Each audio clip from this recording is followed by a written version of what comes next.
Well, good morning, everyone. We are back for our second NFL fantasy matchup this week. And as usual, I have both Jimmy as well as Jed, and all of us are in the central time zone in Chicago. Good morning to you, everyone.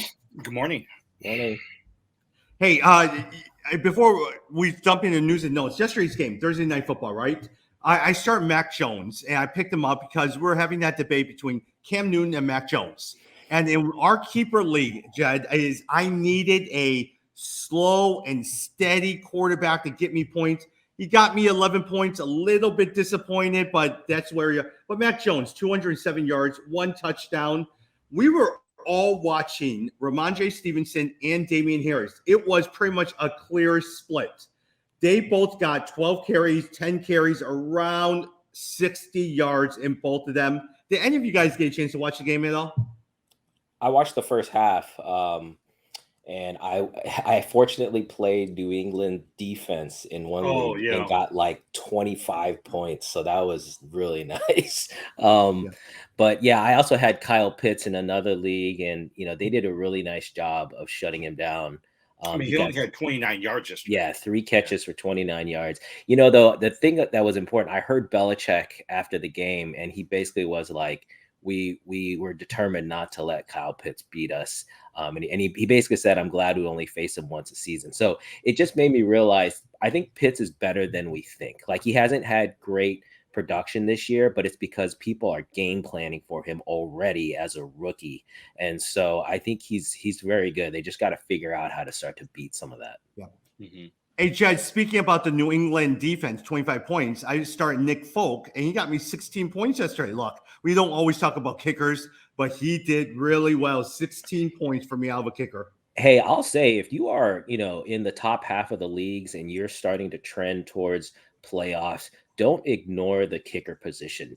You have to have at least a top 10 kicker. And a lot of times you draft your kicker at the beginning of the year, you don't even look at it and you don't realize that, hey, your guy, either that team is not, like if you had the Washington kicker, they're not scoring a lot of points. You want a kicker on a team scoring a lot of points, ideally kicking in an indoor stadium, not outdoors. So start thinking about that stuff, because those few points can win you, a week. Mm-hmm. Yeah. Or wouldn't you say a lot of times, let's say you don't have a top 10 kicker and everybody has the Zerloins, all of that, then just play matchups every single week. Just scan the waiver wire and figure out what their matchups are. Yeah, for kickers, I don't like matchups as much. I would say I look more at weather and indoor, outdoor than anything else, because it's just too random. Like, it's really based on scoring.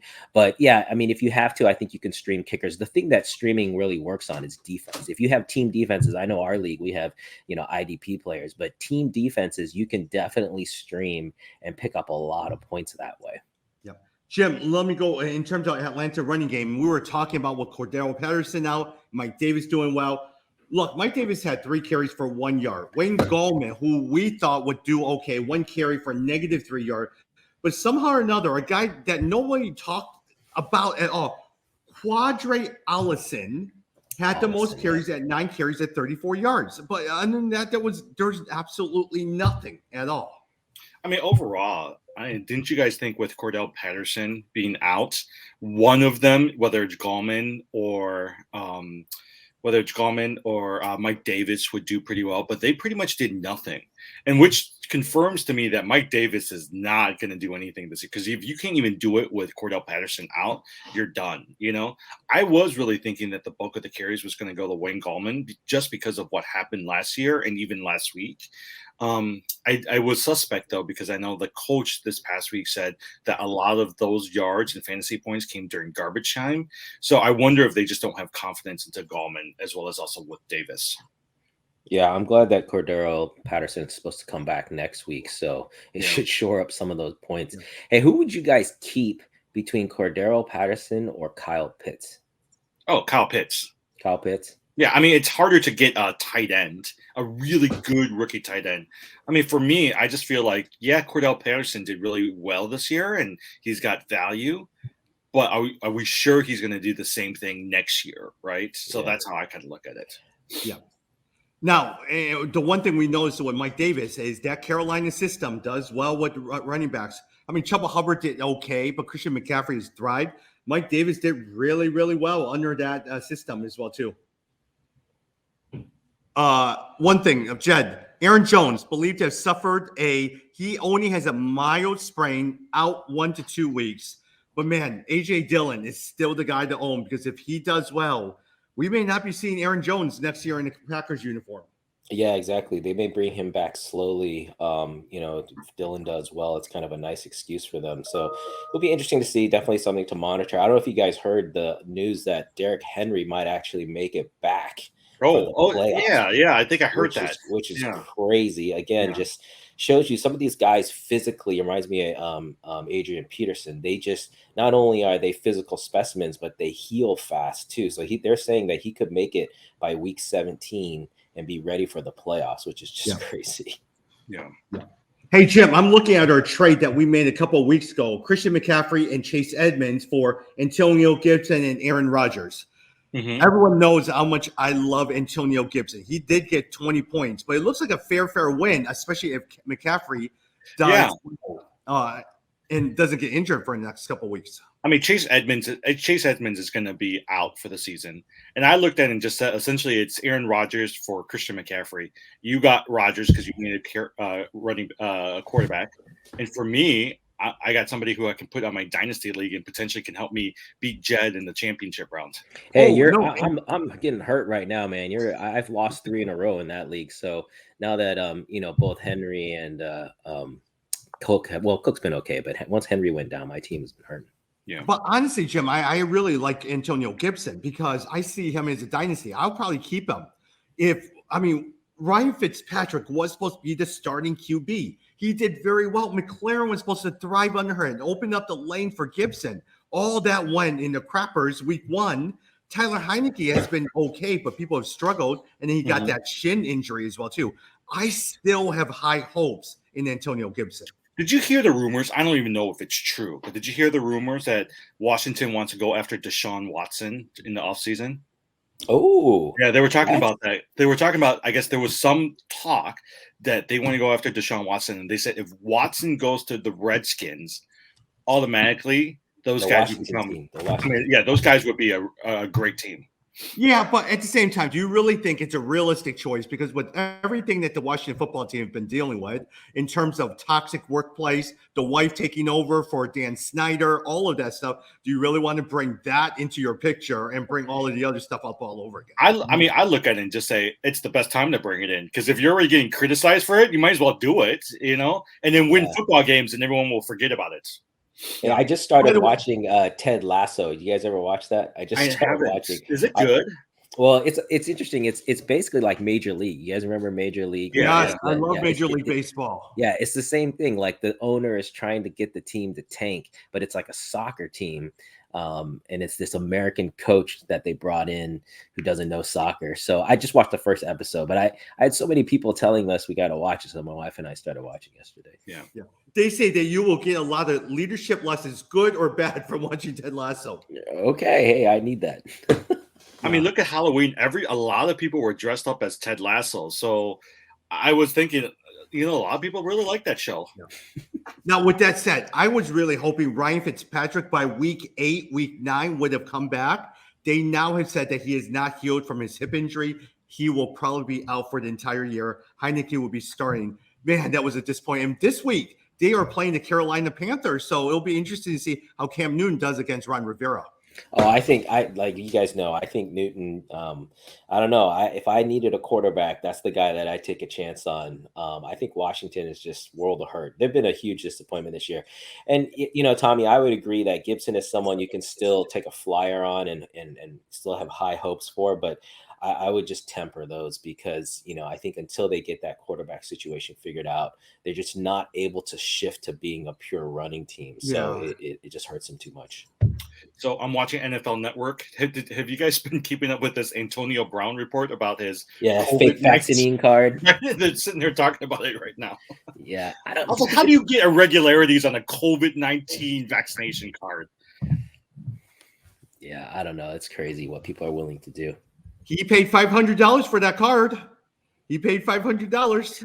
Man, those things are so. I don't know if. So here's a blast from the past. When I was in college, I was part of a group of the kids that were figuring out how to make fake IDs. Yeah. And it was pretty sophisticated. Like, you would have different layers for the holograms, for the signatures, and you kind of have to layer them with plastic and then burn them in and stuff. But man, those vaccination cards, those would be the easiest things to fake. Oh They yeah, are totally. they Yeah. are horrible. They're So card stock. They're like an index card. yeah, like it should be like a piece of cake to get like a really good one.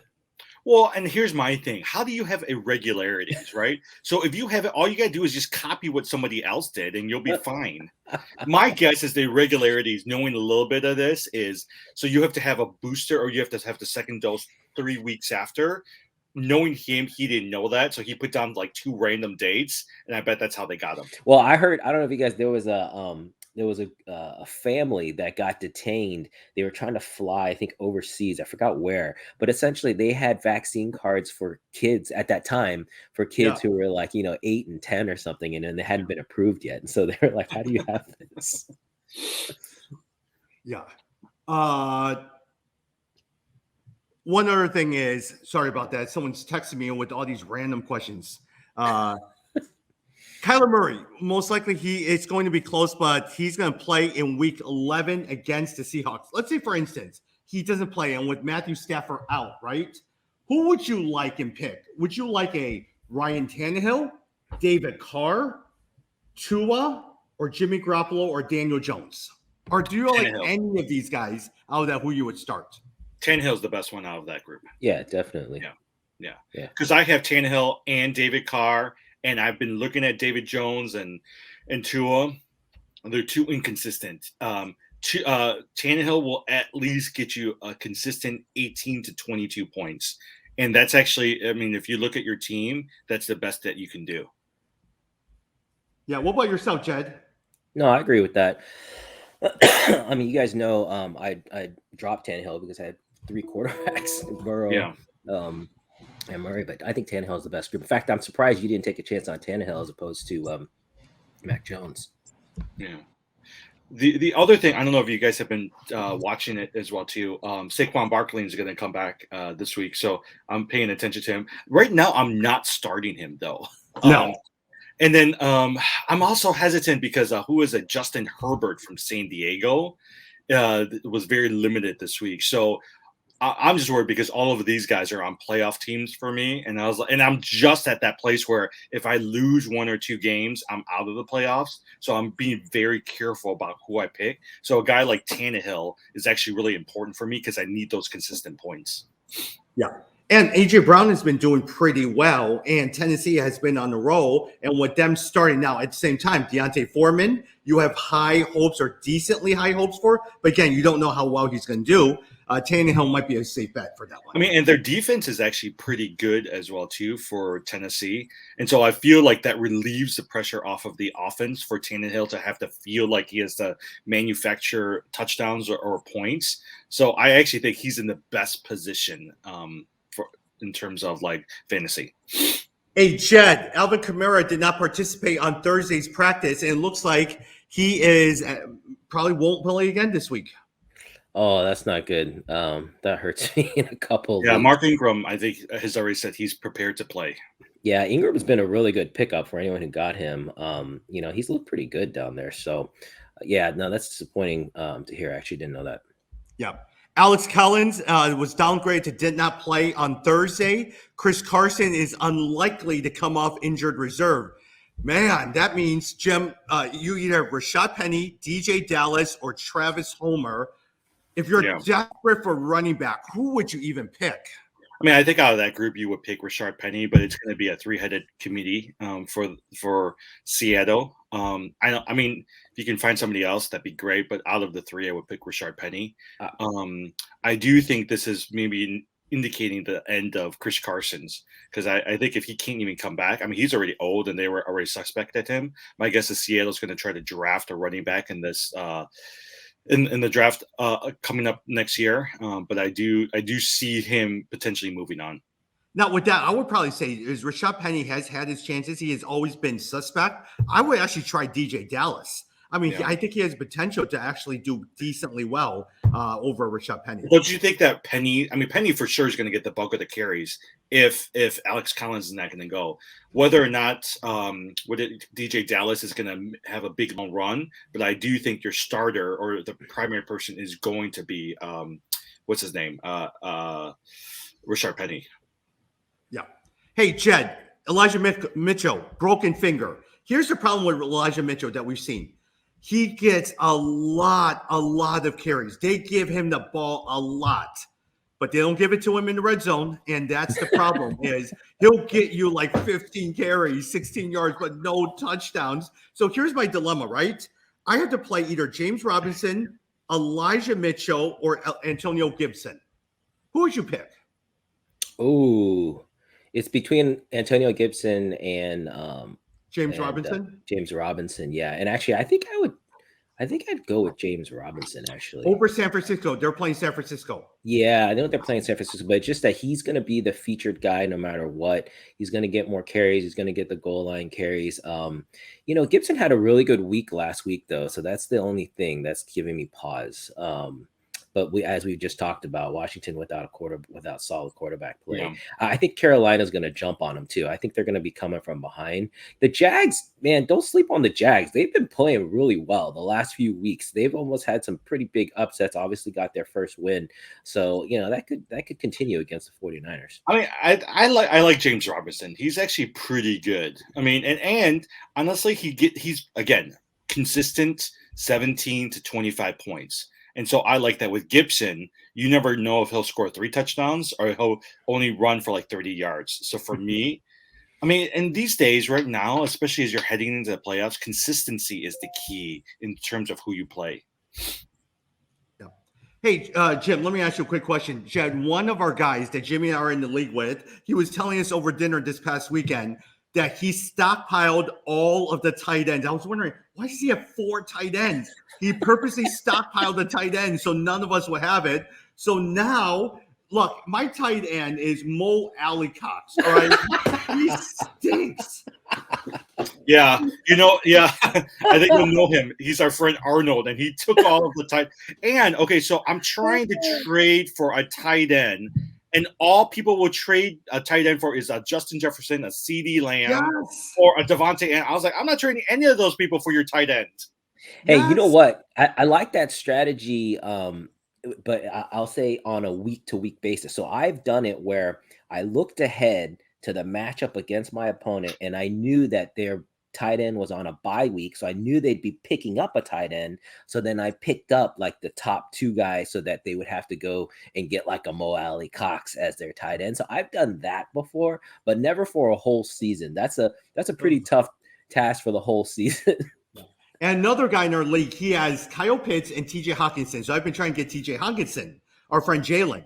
He will not trade unless it's McLaren. He says, I'll give it to you for McLaren. I said, I'm not giving you Hockenson for McLaren. That's crazy. He was telling me he needs a wide receiver, and he's holding out, hoping that someone will give him a wide receiver. I also told Jalen, you're in last place. I don't know what you're waiting for, but he thinks he can come back. Okay, so Jim, if I have Mo Alley-Cox, who is a better option if you look at it? Is it Uzoma, Everett, or Austin Hooper, or Theo's Jones? I'm just thinking, right? I don't know. I mean, I still think if I were to choose, it would be Mo Alley-Cox or it'll be Uzoma. The problem with all of that group of tight ends, the only value is if they score touchdowns. And so in any given week, they might score a touchdown, but they're not going to be consistent. You're just hoping that they'll score at least 1 touchdown to make it worth the day. My problem with Mo Alley-Cox the last couple of weeks, 1 point, 1 point, 3 point. Oh my gosh, he's terrible. Yeah, I wouldn't. So I would pick based on the defenses they're playing. So Mo Alley-Cox, the Colts are playing the Bills. That's pretty tough. Whereas the Browns are playing the Lions. So I think Austin Hooper might be your best bet there. Who's Cincinnati playing this week? Do you remember? Oh, they're playing Las Vegas. Yes. Yeah. I don't know. I would go. I think if I roll the dice, I would go with Uzoma. Yeah, Uzuma's not a bad bet either. I was just going to say that too, because there's going to be. I expect that game to have a lot of points. That Bengals Raiders game is a really interesting one, and then the other big one I think is the Cowboys Chiefs. Man, the Cowboys Chiefs both came off of 40+ point games. It'll be interesting to see if their offenses can keep clicking like that. We'll see. Yeah. Hey, Jed, Nick Chubb is trending in the right direction for Week 11 return. If that's the case, you're starting Dearness Johnson this week. I'm still starting him. I think he showed you his value, and we know that the second back in Cleveland can get points, and they have a two-headed. It's not a committee per se because they definitely will lean on Chubb, but there's enough to go around. Especially if you expect the Browns to blow out the Lions, then expect them to sit Chubb a little bit and still lean more on their second back being Dearness Johnson. So I would still play him. Yeah, but it really does show that you can find running backs anywhere. There are so many no-name running backs, Dearness Johnson, Ramondre Stevenson. You could easily get them, especially for NFLT, in a trade for a third round or fourth round and get a decent running back. Look at Elijah Mitchell over Trey Sermon. Jed, my only hesitation about Dearness Johnson is Baker Mayfield is hobbled. He has no receiving cores outside of Jarvis Landry. You're coming back with a Nick Chubb who is just, had a week off and coming back from a serious injury. And so I sometimes feel like they're going to just let Baker try to beat them, even though he's hobbled, and they're going to really put a stop to the running backs. That's my thought. That's one of the reasons why if I have a better backup running back than Dearness Johnson, I'll find him. And, you're just hoping Kareem Hunt's going to come back. He was supposed to get off the IR last week, but for some reason he has not come back. Latest update on Kareem Hunt. He definitely is out in Week 11, but Coach Kevin Stefanski says he's close. So my trade, just so you guys know, I just traded Kareem Hunt for Mike Williams. So I got Mike Williams and I traded away Kareem Hunt. I don't know if it's good, but I'm just rolling the dice on Mike Williams. Yeah, I've got Williams playing this week. He's been he's just been hurting the last few weeks. He's just so inconsistent. But the Chargers, Justin Herbert really has had a up and down season, so he just hasn't been consistent. The other guy I'll mention though, Tony Pollard. I was just looking at our league, like who's available. Tony Pollard's still available out there, and Zach Moss. Those are both decent pickups. Zach Moss, you're hoping for a goal line pickup. Tony Pollard, you're still going to get some carries there, especially on third down. So, and that, as I said, that's going to be a high scoring game. So Tony Pollard might be the way to go there. Yeah. A couple of news for you guys to pay attention to. Allen Robinson did not practice Thursday for the second consecutive day. He has a hamstring. But again, Darnell Mooney now is a wide receiver to own in that one. Rob Gronkowski was a full participant in Thursday's practice. He's slated to play this week. Logan Thomas remains sidelined on Thursday, still without timetable to return.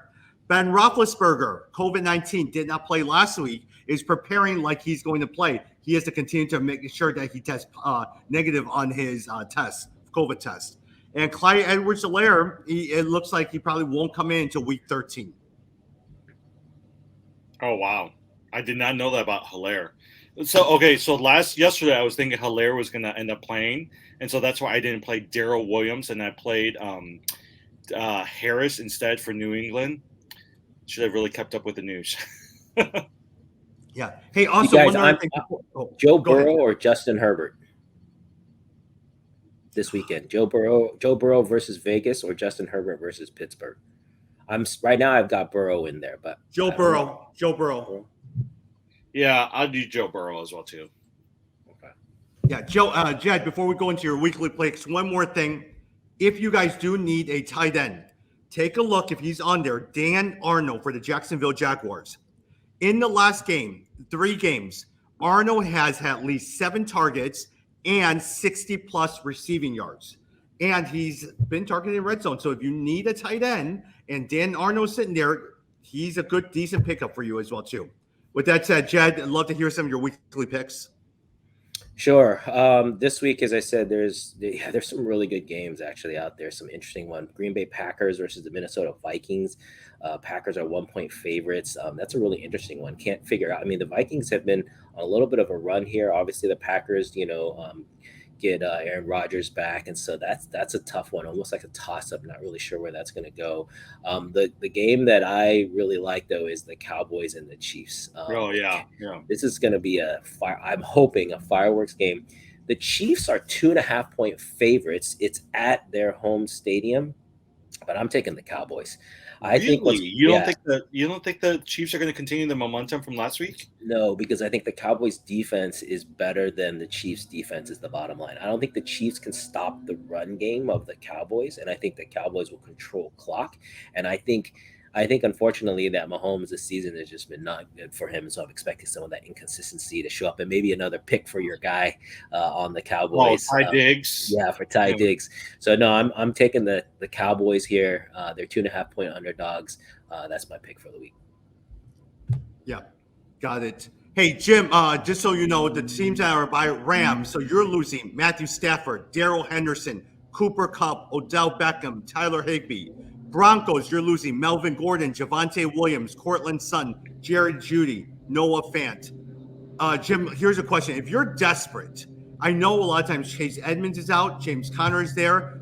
What do you think about Eno Benjamin from Arizona? Yeah. He had 6 carries, 1 target in week 10. Somewhat involved with, and look, he might be a good fill-in, especially with James Conner, and might be a great guy out of the backfield too. Yeah, I mean, as he's somebody that worth looking at. I don't know if he'll do anything because the primary ball handler is still going to be James Conner. But I look at it and say, if I'm in a dynasty league, these are some of the people I want to take a look at, especially if I have space on my bench, is a guy like Eno Benjamin. Yeah. Hey, Jed, I want to actually take a look at and get your thoughts on the Washington football team against the Carolina Panthers. Washington 3-6, Panthers 5-5. Cam Newton's probably going to start the games. The Panthers have allowed the 10th fewest points to running backs. So we were just talking about that. Antonio Gibson, J.D. McKissick, is any of those guys someone that you're really be able to look at as with high confidence this week? Not high confidence. I mean, if he's a flex, like taking a chance on Gibson is not a bad idea. But yeah, like you said, this is going to be. I think Carolina is going to win this game. If I had to pick, that's where I would go. I think the team is probably rejuvenated with Cam Newton back. They just came off of a win. Christian McCaffrey's been doing well. Oh, and Roby Anderson, by the way, let's get that pickup. If I think he's going to continue. I think you're going to see him continue to do well if you need a wide receiver. So I expect Carolina to win. But Antonio Gibson, I mean, the talent, if that's going into your flex, or if you're desperate for, you're looking for a running back, you can get at Antonio Gibson. That's not bad at all. Yeah, if you need somebody to sit there as a flex player, Roby Anderson might be a decent pickup as well too. Jim, I want to take a look at Browns 5-5 against the Lions 0-5. The reason I'm not even talking about the Lions, because we all know the only one you're looking at is DeAndre Swift and TJ Hockenson. We just finished talking about Dearness Johnson and Nick Chubb. The one that I want to talk with you about, in light of the fact that Baker Mayfield might not play, Donovan Peoples-Jones, 12 plus fantasy points in 3 of the last 4 games. Mm-hmm. They're playing against the Detroit Lions. You look at him. Yeah, I mean, I think I would consider him. The thing that, and I was just reading about Baker Mayfield. He's so limited. They were saying that if they had a decent number 2 quarterback, he wouldn't even be playing. And so my only hesitation in starting somebody like a Peoples-Jones is whether or not Mayfield can even get him the ball. So I'm not sure about that. I'll play Jarvis Landry, but I just don't think. I think here's what's going on with Mayfield. He's injured. He wants to get his contract for next year. I think he's going to press, and I just feel like if he's pressing, he doesn't do well consistently. And so for me, if I can find another wide receiver like a Hunter Renfrow from Las Vegas, I'm playing that guy all day. Yeah. Jed, 49ers 4-5 against Jaguars 2-7. Look, Deebo Samuel has been outstanding. Talk to me. George Kittle was really, really good. Talk to me about 2 players. Brandon Ayuk over at the San Francisco 49ers. On the Jaguars, I will look at James Agnew. He has 10 plus fantasy points in 4 of the last 5 games. He has 75 plus yards in 2 of the last 4 games. Tom, it's Jamal Agnew. San Francisco 49ers. Jamal Agnew. Jamal Agnew. Talk to me about those 2. Yeah, I think Agnew, it goes along with the rise of Trevor Lawrence. People have, I think, slept on Trevor Lawrence. And again, if you're in a keeper league, this is a situation where you got to kind of see where you're at, because if you're, let's say you're in the bottom half and you're starting to figure out whether that you're not going to make the playoffs, you need to start thinking towards the next season. And I think Trevor Lawrence is the kind of guy you might want to take a flyer on. This guy is turning things around. There's a lot of people who still think that he has shown that he has the talent and the skills to justify that number one role. So I think that's why you're seeing improvement across the board on the passing game. Yeah, Tom, the other person. Jed, look at this. While you and I are 1 minute, Jed. While you and I are talking, Jimmy's picking up Jamal Agnew. That's a good. I mean, yeah, as a wide receiver, I mean, like I said, you're trying to catch the wave of the Jags passing game has been improving, and so now you're going to pick up on that. And I don't think that's a bad move. Yeah, Jim, go ahead. Well, I was saying, actually, I was just going to say that. I was like, hey, I just picked up Jamal Agnew. Well, I mean, but that's the thing. You're right. Because I sometimes just look at some of these dynasty leagues, and if I have a bench space on there, I'm going to look at potential players who's not going to do just well this year, but they're primed for next year as well too. So Agnew's one of those folks. The other person on the other side that I don't know what do you guys think about him? Jeff Wilson Jr. just came back last week, the running back. We don't know what's going to happen to Elijah Mitchell because sometimes these running backs for San Francisco just get injured. And so I feel like if something happens to Mitchell, Wilson will be the next back up. So I'm looking at him right now and what his potential is. Yeah. And just so you know, they have said, San Francisco loves Jeff Wilson Jr. So if anything happens with Elijah Mitchell, it will be Jeff Wilson Jr., way over the Hasty and also Sermon as well too. They love Wilson. Aren't you guys disappointed by Sermon? I think everybody assumed he would be the Cam Akers for this year. I mean, he has not registered anything at all. I mean, he did play a couple games, which means that he's screwing up pass protection. Like he is not able to pick up pass protection, which is really disappointing because that, to me, that just comes down to practice, reps, memorization, and stuff. So they're not, So it's definitely disappointing because it feels like, as far as the actual running, that he has the ability. So that's pretty good. Yeah. Hey, did you guys just see this weird note that came up in Yahoo Fantasy? I don't know if you saw this. It said they updated the position eligibility for Godwin Iguodala of the Detroit Lions. He went from a defensive position to running back. Oh, really? Isn't that weird? I was like, I've never heard of that. That's like such a weird change. How do you spell his last name? Igwebuike. Oh, okay, I see Detroit him right Lions. Oh, yeah. Isn't because he scores his first career TD on a 42-yard rush. I was like, that's kind of cool. Hey, a couple games before we wrap up, Jed, I want to talk to you about the Ravens versus the Bears. Lamar Jackson has been sick, and look, I mean, most likely he'll play, but let's see how well he does. But Darnell Mooney, are you starting him? Is he in your flex player, at least a flex player? Are you? Week? Definitely a flex play. And Tommy, I'll be honest, and I'm breaking my rule here. I didn't pick them for my picks because I didn't want to jinx them, because I think that Justin Fields still has his signature game in him. I think this weekend could be it. The stars are lining up. Lamar Jackson is not feeling great coming in. They're playing at home. The weather is a little bit cool. I think it's perfect. Justin Fields is familiar from his Ohio State days. He knows he needs to try. He's been getting better each week. I think this could be Baltimore is so up and down. This could be the week that he pulls out a signature win. So, if you've got Mooney, put him in there. I think they have a chance to win this week. They're 4-point underdogs. Jim, last question of the day before I want to ask your opinion about NBA basketball. Steelers against the Chargers. Look, we know about Deontay Johnson. If Big Ben plays, Chase Claypool, are you even starting him in your flexes? I would consider it. One of the things I've noticed is actually a lot of people have dropped Chase Claypool, and he's available on quite a few wires. And so I think he's actually a pretty good pickup. Whether or not I'm going to start him, I think that's another question. But I do think if Roethlisberger is playing, I will seriously consider him. If Mason Rudolph is playing, I will not start him because I think the only relevant players at that point might be Najee Harris, and then also Deontay Johnson. Now, I do hope that Roethlisberger plays because I got that tight end, and he does really well when Roethlisberger plays. Got it. Hey, Jed, any last thoughts? Jim, any last thoughts before we wrap up here? On football or something else? Football, before we move to something else. Okay. No, I'm good with football. I got something else, though. Crypto? Yeah, crypto. No, Tommy's keeps telling me to go buy Roblox. And I bought, I didn't buy a lot of shares. I bought 15 shares of Roblox.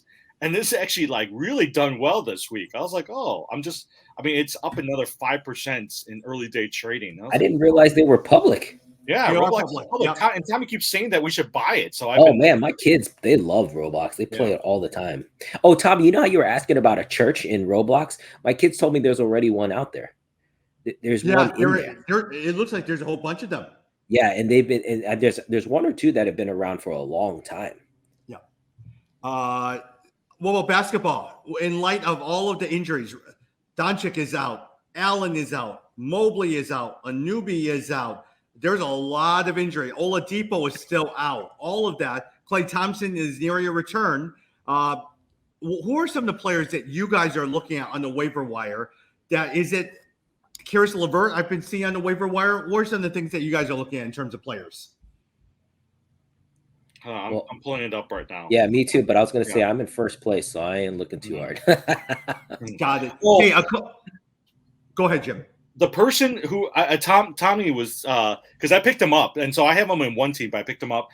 Dort from Oklahoma, the Thunder. He's actually really good. I'm looking at his just yesterday's game against Houston. He had 34 points, 8 rebounds, and 2 assists. Yep. He's actually I'm glad I got him because I was like, oh, he's pretty good. Yeah. Dort has been really well. He's your second scorer after Alexander. My problem is on my other league, it was between Dort and Karis LeVert. I did not drop Karis LeVert because I remember last year when I did drop him and he did great. And they do need a primary scorer after Sabonis. Well, Brogdon is there as well too. But I am regretting Dort. Yeah. The other person that I think is gaining speed if you need some good rebounds and good free throw percentage, Larry Nance with the Trailblazers. He came over from Cleveland this past offseason, and he struggled early on trying to figure out what his role is. But the last few games, he's done really well. And Chauncey Billups, the coach, has said that he's going to give him more minutes. No. So I actually think that he's a pretty decent pickup for some people. Larry Nance in the last 2 games, 16 points, 9 rebounds, 15.5 rebounds. He was the player the Bulls rejected in the Larry Markkinen trade. But, man, looks like they would probably need someone like a Larry Nance right now. And we all remember Larry Nance Sr., who played for the Cleveland Cavaliers on the Mark Price team. Okay, going back to the Bulls, who would you rather want, a Larry Nance or a Derek White or a Derek Jones? I mean, that's essentially who they got, Derek Jones. Yeah. Oh, yeah, Larry Nance is good. Another player, Jim, to look at in Jed, Josh Hart. In light of Zion not playing, Josh Hart in the last couple of games, 18 points, 7 rebounds, 13 points, 12 rebounds. Then after that, he had one dud game, a couple of dud games. He had a 22-point game and a 13-point game. So Josh Hart is one. Alex Caruso is also on your waivers. He's not fancy. He's your seventh person off the bench. But he gets you a lot of assists, blocks, and steals. In his last game, he got 12 points, but 10 rebounds, 9 assists, 2 steals, 2 blocks. All around decent Draymond type of game. And in light of the fact that Doncic is out, your key guy to play, if you're able to pick him up tonight, Jay Brunson, who is starting out as a point guard over there. Interesting. By the way, I was watching the Bulls game the other day. I don't know if you guys saw it. I was thinking a Kobe White might be somebody to pick up. But Kobe, and maybe he's just coming back, he just doesn't seem like he fits into that lineup really well. He just didn't do anything. So a Caruso, like having a Caruso and Alonzo Ball is so much better than a Kobe White. Yeah. The only thing, I didn't catch that game. I did watch Golden State though, because I was like, okay, obviously Steph Curry is having MVP type season, so I wanted to watch and see for myself. And man, if you haven't seen him this season, tune in because he is really just playing lights out. I mean, you can just tell he's just not thinking about where he is on the court. He's pretty much, he can shoot from anywhere, and it's insane. He's shooting from like behind the 3-point line, right? And so I was like, whoa. And it's all net too. It's not like backboard in net. It's all net for that guy. Yeah, he's just very, very locked in. And that team as a whole is just super surprising. I mean, to be in the position they are and not have Klay Thompson yet, I mean, that's pretty scary. Yeah. Yeah. Well, I was listening to the Brian Windhorst podcast, and he said the guy that really puts everything all together, Andre Iguodala. He is the glue that they were missing last year. He has gotten Draymond back on board. He has gotten Steph focused instead of just shooting all the time. And then you have a lot of depth in all the players. Wiggins suddenly is playing not only offense, but defense as well, too. It has gone really, really well. I was going to say Wiggins to me is, and maybe that is the influence from AI, but Wiggins has been so much more consistent this year. If you drafted him, you're definitely getting way more value than what you drafted him for. He's been great. Well, and also they have a pretty good bench, like Jordan Poole. He's actually pretty good, from a backup. So you're right. I mean, maybe having Iguodala, who the announcer or Barkley, it was Barkley, I think, who was making fun of Kevin Durant. They were like, "So you traded." Oh, he died. Yeah, he froze. He froze. Anyway. All right. Jim, you froze. Hey, we got to wrap up here. It is all of us have to go back to work, and we'll come back on Tuesday.